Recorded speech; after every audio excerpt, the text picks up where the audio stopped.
in high school, actually, I paid for a session over the phone with Mike Menser. Oh, lovely. The Mike Menser. Sure. And we got to be friends over time. Training. At the time, I was pretty young, and my mother kept saying, like, why is this like grown man calling the house? And we would talk all the time about training, but he tried to convince me to train once every 5 to 7 days, very few sets, very high intensity. And I must say, it worked incredibly well. Sure. It was, I think with my recovery quotient, which was not very good, I think has improved over time, but was not very good. It was remarkable. But of course, this was a time when I was, full of the most anabolism you've ever had in your on life. my own version of anabolics, right? I was really I had a long arc of puberty. And you were untrained. And I was mostly untrained. I've been running cross country and skateboarding and playing soccer. And doing all the things that are like the antithesis of growing muscle. It was literally, and people will probably say impossible, it was something like 40 pounds of muscle inside of 12 months. It was crazy. I would believe that. And so then of course that stopped working over time. Shocking. And then you start going down the odyssey of trying to find the thing that's going to work that well. And you eventually realize that it was because you were untrained, right? So training frequency is crucial. Let's say that people are doing these whole body workouts as you've described them, not alternating upper body, lower body, because there's so many different splits that probably doesn't make sense to go into splits in right now. But how often can and should one train a muscle? And how do you know if a muscle is recovered locally? And how do you know if your nervous system is recovered systemically? Okay, this is a bunch of really interesting questions. I'm not sure exactly what route you want to go, so I'll start here. As I mentioned earlier, soreness is not a good barometer of exercise quality because some types of training are going to induce more soreness and some are going to induce less.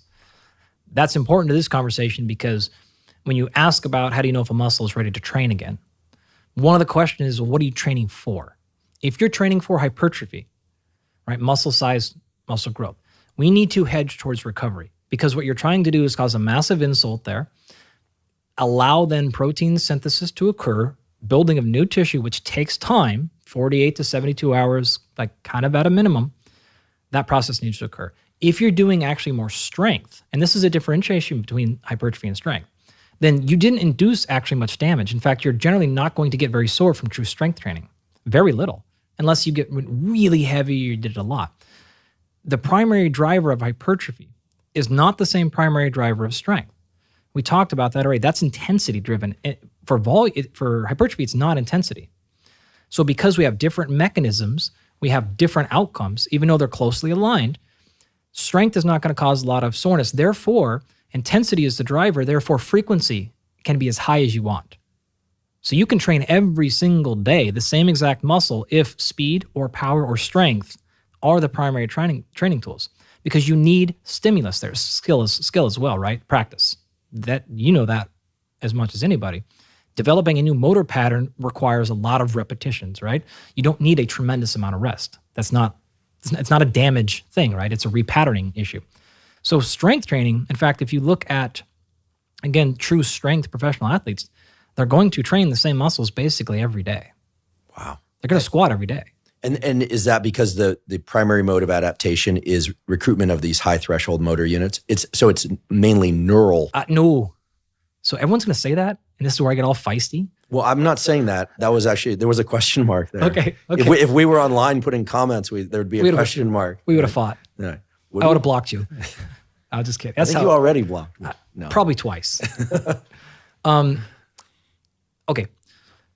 The early adaptations to exercise, especially strength training, are hedged towards the nervous system. No question about it. People always say central nervous system, but it's probably more peripheral. Right? Whatever. Semantics, probably, but pedantic. It's nervous. If you train today, tomorrow morning, you're not going to wake up with a actually increase in contractile proteins in muscle. Your muscle might be a little bit bigger due to some acute swelling, but you could have a pretty acute that persists change in the nervous system, we'll call it, that allows you to be stronger like within a couple of days. Sustained hypertrophy is probably more along the lines of 4 weeks where we can see that, right? We can actually see changes like in the ultrasound. Now you're making changes immediately. That protein synthesis process is happening like very fast and it's going to last. It just takes us time to measure it in terms of a noticeable change in your whole muscle size. So that being said, the first 4 weeks we typically say are primarily nervous system. After that, now we're starting to see most of the changes coming from the muscle side of the equation. So with strength development, it's a combination of three areas. In fact, all muscle contraction has these same three things. It starts off with some signal, right, from somewhere in the body, whether it's all the way up the top or at the level of the spine, depending on if this is a reaction or an actual conscious control. From there, that some signal has to tell the muscle to contract. Okay, so signal is one. Two, it's muscular contraction. And there's a lot of variables inside the muscle tissue itself that determine its functionality. And so if we took an individual biopsy and took a muscle fiber from you and took one from me, and we took those muscles out and put them in a petri dish, and I tied one end to a force transducer and the other end to a thing that pulls it, and we soaked it in a bath of calcium and a bunch of other stuff, even if they were the same size, your fibers might contract a lot faster than mine, even relative to size, or not, or slower, or there's various properties. So the intrinsic fibers themselves determine a lot of functionality. From there, muscle fibers don't cause movements. Muscle fibers simply contract. They're all surrounded with connective tissue, and that's all surrounded with a bunch of more connective tissue. And that all surrounds into a muscle. That muscle is then surrounded with more connective tissue. That all comes together into a giant tendon. That tendon attaches to the bone. It's the pulling on those tendon that actually move the bone that cause human movement. So that's area 3. Area 1, the nervous system. Area 2, the muscle contraction. Area 3, some sort of connective tissue thing. Changes happen at all 3 of those levels. And we're not even now talking, we haven't even entered the discussion of biomechanics, and you changed, say, the pennation angle of the muscle, which is the angle at which the muscle fibers lay relative to the bone, right? So this is basic mechanics. Is it pulling perpendicular to the bone? Is it pulling horizontal to the bone, or some sort of angle? All of these things determine human performance. So when you're talking about, again, that strength development, you can see tremendous improvements in total force production by manipulating all of those areas, and you have not touched changes in muscle size. If you change muscle size in a true sustained fashion, whether this is sarcoplasmic or contractile proteins, you have given yourself more opportunity to produce more force. It doesn't guarantee you produce more force. Bodybuilders are not stronger than powerlifters, even though they have more muscle. But bodybuilders are probably stronger than most people. So there is a relationship between muscle size and strength. It's just not a one-to-one guaranteed ratio. And that's generally because although the muscle has been aided, they may have not changed the biomechanical considerations. They may have not changed the connective tissue, nor the nervous system stuff. And so that's why we see this giant relationship that R value is pretty high between strength and hypertrophy. But if you really want to get to the ends of it, it's not. And that matters to your actual question 10 minutes ago, because again, you can train strength daily on the same muscle. But if you want to allow for that process of contractile proteins to add and grow, then you're going to have to allow some recovery. Because if you go back into that muscle too soon, you're going to blunt the response. You're going to stop it. You're going to cut it off. You have all kinds of problems going on in the cell that are going to just attenuate that growth response. So I gave you the answer for strength training. The answer for hypertrophy is probably less than 3 out of 10 on level of soreness. You can go again. In general, you're probably looking at 72 hours is the optimal window. So if you trained your shoulders on Monday, you probably don't want to train them again on Tuesday. If hypertrophy is the goal, maybe Wednesday, maybe Thursday's best. So something like an every 2 to 3 day window is probably, and we know a little bit more now about why that is. The gene cascade, the signaling response the signaling happens instantaneously, right? Within seconds. The gene cascade is probably peaked in the 4-hour window, depending on which gene you want to look at, but it's just kind of a snapshot. But the protein synthesis process is 24 to 48 hour thing. And so it tends to kind of look like, let that thing finish and let that signal go back to baseline and then hit it again and then hit it again. And now as long as you're providing the nutrients, the recovery should happen and you should be able to sustain the same work output in the training session. So the stimulus stays high and the recovery's there and you can now continue to grow muscle. You mentioned 48 to 72 hours for hypertrophy. What if, for whatever reasons, the training split, lifestyle factors, et cetera, somebody, say, let's use your example, trains shoulders on Monday. Ideally, they would train them again on Thursday. Yep. In their particular instance, somewhere Wednesday or Thursday, but they don't. They wait until Saturday or Sunday for whatever reason, maybe it's more compatible with their work and other exercise schedule, whatever the reason, are they actually losing hypertrophy that they gained, or they've missed a window to induce further hypertrophy? It's probably better to think about it the latter. It's not that you've lost, it's just you've just kind of lost an opportunity to make more progress. I will save you a little bit, and kind of going back to your HIIT program. This is the original high intensity training, the Mentor thing, right? Which is not the HIIT with one eye, not the high intensity interval training, but high intensity training. Like correct. One set to absolute failure, totally. Maybe two for each muscle group. 20-minute workouts. Dividing your body into a three-way split, and then literally training smashing. Like 6 times a month, which most people think that is absolutely crazy. Yeah. There's no way that's going to work. And I can tell you, if you are untrained, you grow like a weed. Just if you train hard enough. Even if you're trained. Look at the people who Mike trained. He put a lot of bodybuilders on really high levels. Now, they had the same similar help you had at that time frame. Well, wait, to be very clear, I was not taking exogenous anabolics. In fact, but your endogenous was just as good. I probably was. I wasn't measuring my levels there, but I probably would. I grew easy. And in general, I tend to grow pretty easily from weight training. But and I should say that to Mike's credit, and I think this is an important message, that he was the one who really said, look, unless you're going to make a professional career out of it, do not run the health hazards of exogenous hormones. It's certainly not at your age. So he deterred me from that, which was great because it never entered my mind. It just was one of those things where Mike Mentor said, don't do it. And he had clearly done it, right? Obviously. And so he's speaking from an informed place. It never entered my mind. But also what was really wild is I was continuing to run cross country. And so there was a trade-off there at some point. A bit of an interference. But when you're young, you can many people can get away with with what at this age would surely place me into a state of overtraining, even at low volume. We'll see. Yeah, well, I mean, like the whole field on interference effect has changed quite a bit recently, which we could come back to if you want. But just to finish out the idea here with that last question, if you want to take 5 days or 6 days in between each muscle group, you can do that. In fact, if you look at the research, it's going to show that frequency is not that important. Well, it's not that it's unimportant, but it can handle changes as long as you get to the same total volume. So you can do that. You just have to do a lot more work in that one workout. If you care about the 6-week, 8-week thing, if you're like, I'm in this for the next 60 years, it's probably okay, right? But it can be there. The challenge with splitting up your training sessions for hypertrophy into smaller numbers, like once or twice a week, it's just difficult to get that number. It's difficult to get that volume done.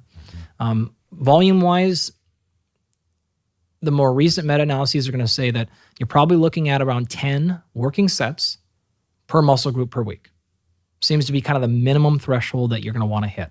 So if you did 3 sets of 10 at your shoulders on Monday, 3 sets of 10 shoulders Wednesday, and 3 on Friday, that's 9 working sets. If you wanted to do 3 different shoulder work exercises on Monday and hit your 9 sets, it's not really actually going to be that much different. The problem is 10 is kind of the minimum. You probably want to look for more like 15 to 20, and in fact, well-trained folks, 20, 25. That becomes very challenging in one workout. In fact, defuncto, you're not going to be able to do it, right? And so that is where it's not the frequency that looks like it kills you. It's just the fact you have got to get, because the total driver of strength is intensity, but the total driver of hypertrophy is volume. Assumed you're taking it to fatigue, right, or muscular failure. So it's just tough to get enough done. If you can, and if you want to set your schedule up that way, like you probably remember, if you do those types of training sessions where you're just going to completely exhaust a muscle, it's going to be tight. It's going to be sore for a while. You're probably not going to come back. And that's sort of the logic behind that was, let's take this thing to tremendous failure and give it 6 days to recover. It can work. It's just not the best, I think, is one way to think about it for most people. It's also hard to do those workouts without a training partner if you really want to do them correctly. And stimulants and headphones and all kinds of other things, right? Stimulants are not, I certainly don't recommend those. It maybe a cup of coffee or two if that's your thing, but and maybe some of the safer supplements, but certainly not the sorts of stimulants that the guys in the 70s and 80s were famous for taking or still use. You talked about repetition ranges broadly for strength training, so 5 or less. Yep. You said frequency could be as often as every day. Yep. Rest 2 to 4 minutes, maybe even longer if you're going for 1 repetition maximum. Yep. For hypertrophy, Sure. what are the repetition ranges that are effective? And what are the ones that are most effective if one is trying to maximize some of the other variables? Like people don't want to spend more than an hour to 75 minutes in the gym. Because I think that while the rep ranges might be quite broad, as you alluded to earlier, there are the practical constraints. Yeah. So what repetition ranges or percent of 1 repetition maximum should people consider when thinking about hypertrophy? Right. The quick answer there is anywhere between like 5 to 30 reps per set. That's going to show across the literature pretty much equal hypertrophy gains. And we can have a really interesting discussion about why that is, but I'm just remembering one thing from a second ago. I want to give a better answer for the frequency. You can do every single week for strength or every single day for strength. If you want though, like what's probably minimally viable, 2, twice per week per muscle. So hamstrings, strength twice per week. That's a good number to get most people really strong. Okay. You can do every single day. You don't need to though. So I want to make sure that like I wasn't saying you have to train a muscle 85% every single day to get it strong. 2 is a good number. 3 is great, but probably even 2 is really effective. Got it. And this explains the high frequency of training for strength athletes that's always mystified me. And the very long workouts make sense because very long. And they're going to even train twice a day. Like even though they'll squat in the morning, squat in the afternoon, every day. With their eating and their sleeping, they probably don't have time for anything else. Well, that's why they're pros. So that's their job, right? That's what they do. So yeah, your hypertrophy. Strength training programming is somewhat complicated, right? Because of, that's not the danger, but you're going to have to pay one way or the other, right? The risk is a little bit higher because the load's higher and you have to be a little bit more technically proficient. When it comes to hypertrophy training, the way I like to explain it is it's kind of idiot-proof. The programming is idiot-proof. The work is hard, though. So here's your range. Anywhere between 5 reps and 30. Like, can you hit somewhere in there? Perfect. It's all equally effective. You can't screw that up. The only caveat for hypertrophy is you have to take it to muscular failure. And you need enough rest for the adaptation and protein synthesis to occur. Yep. Yeah. All right. And if you recover faster, you can maybe do it more frequently. And if you don't, maybe less frequently. By that logic, should people perhaps experiment and figure out what repetition range allows them to recover in concert with the training frequency that they can do consistently? My recommendation is I think you should actually set your, use the repetition range as a way to have some variation. Because most people don't want to go in the gym and do 3 sets of 10. They're going to get very bored very quickly. And so I think you should actually intentionally change the rep schemes for simple sake of having more fun.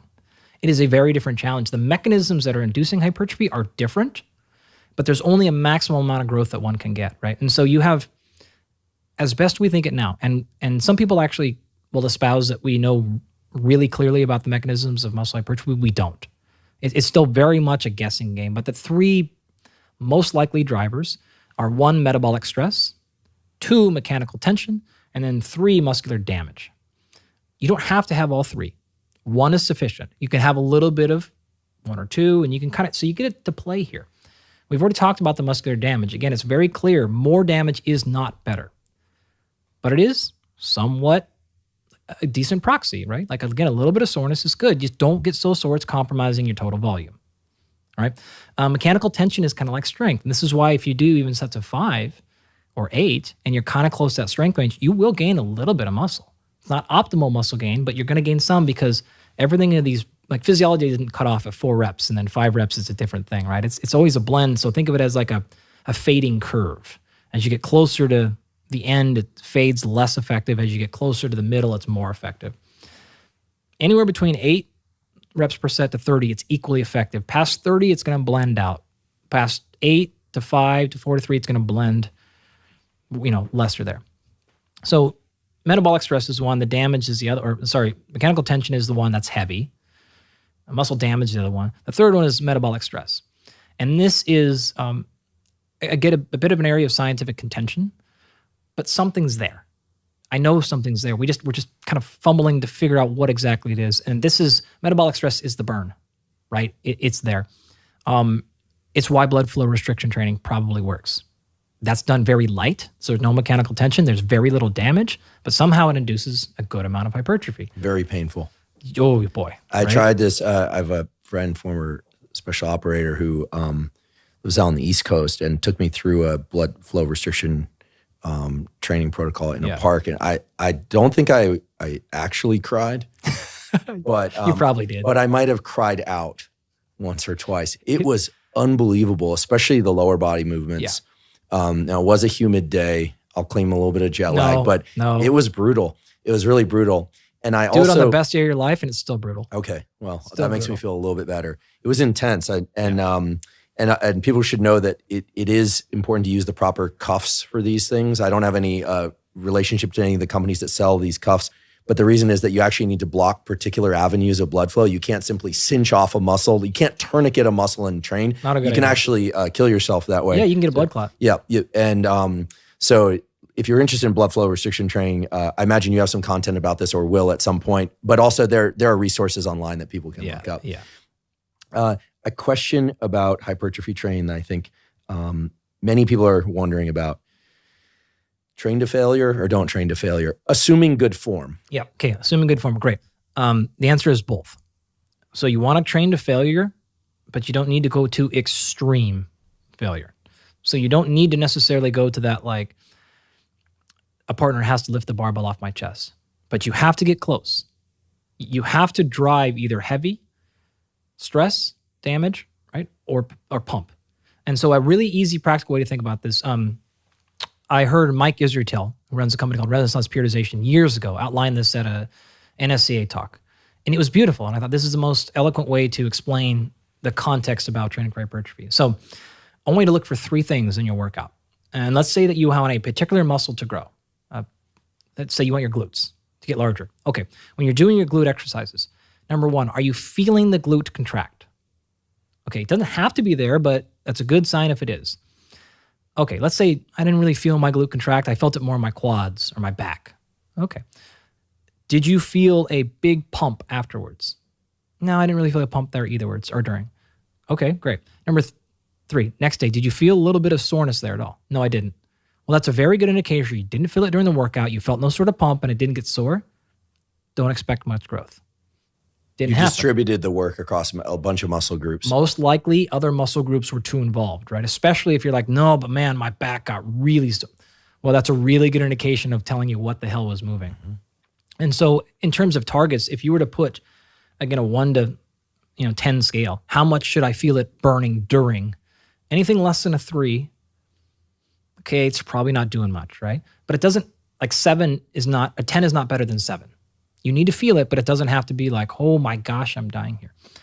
Soreness, same barometer, right? So if you can get like 3, 3, and 3, you're probably in a pretty good spot. 5, 5, and 5 is maybe better, but you don't need to go much past that. So I want you to feel the muscle group either working, or if you're like, I didn't feel it much, I didn't really get a pump, but the next day it got really sore, well then you're still, you're on a good path.